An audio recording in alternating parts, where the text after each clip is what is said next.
College fest, Durga Puja, new year celebration, এমনকি award শোতেও performance করতে লাগলো বাংলা ব্যান্ডগুলো।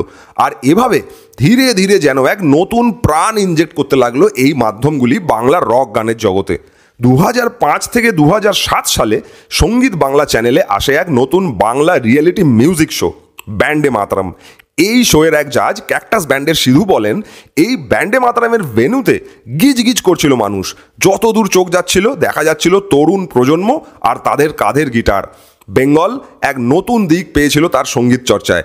আর এখানে বলা যেতে পারে বাংলা ব্যান্ডের প্ল্যাটফর্ম হিসেবে সঙ্গীত বাংলা চ্যানেলের অবদান কিন্তু অনস্বীকার্য। কলেজ ফেস্ট থেকে শুরু করে দুর্গাপুজো, ক্যাফে থেকে শুরু করে পাড়ার পিকনিক, সর্বত্র ছড়িয়ে পড়ল বাংলা ব্যান্ড।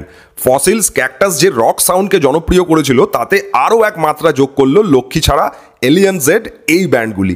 লক্ষ্মী ছাড়ার বিশেষ বিশেষ অংশ বিরতির পর অ্যালবামটি দারুণভাবে জনপ্রিয় হলো। বাঙালি